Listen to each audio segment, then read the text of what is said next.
Kwento mo sa akin, Miss Timmy, ano ba ang Yes. reason ng hiatus mo sa showbiz?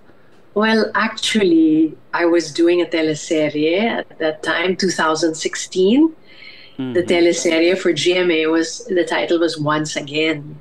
Tapos dun sa isang eksena namin, nandun kami sa hospital. Yung Mhm. aking anak doon sa teleserye, si Jerry Gonzalez, meron siyang sakit. And then habang nandun kami, nag-eksena kami, biglang naisip ko, pa-check up ako.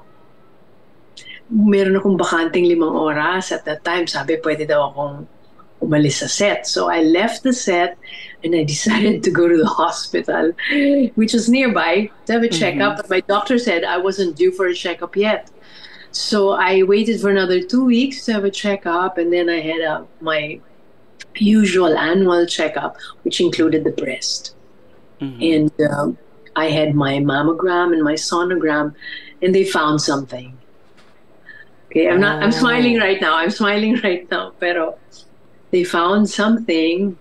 Mm. And so I had to have more tests, ultrasound again. And then my doctor who does my ultrasound immediately said that we need to biopsy whatever we found. So they found something Okay. sa breast ko.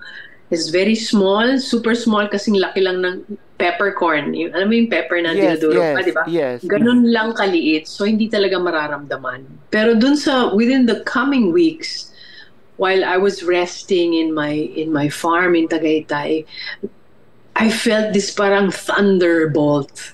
Boom. Mm. I thought I was gonna have a heart attack or something. Parang sakit talaga. So sabi ko, napahinto ako. Sabi ko, am I having a heart attack? And so I sat down Mm. and I prayed and I meditated for a while. I said, Lord, what's going on here? So naramdaman ko hindi nawala. Tapos a few days after, naramdaman ko ulit.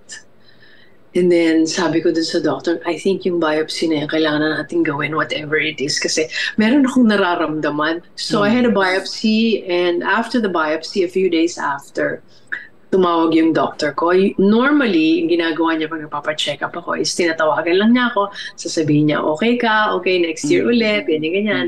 Mm. Be sure you take care of yourself and everything. But this time, nung tinawagan niya, sabi niya sa akin, I have to see you. So, That that is uh, scary. yeah, I know. You know those words na parang Uh-huh. nag-pause muna ng konti, tapos, I have to see you. It was a weekend at that time. So, Saturday. So, when I say I have to see you, maghintay pa ako ng Sunday, tapos Monday tayo magkikita, parang ganon. Sobrang torture 'yan. Torture talaga. So, sabi ko sa kanya, tell me now. Sabi ko, tell me na. Ayaw magsalita. Dun sa ayaw niya magsalita. Sabi ko, we've been seeing each other for so long. You're my doctor for so long. I'm a big girl. Sabi kong ganyan, no? I'm a Mm. big girl. And then she said to me, it's the C word, sabi niya.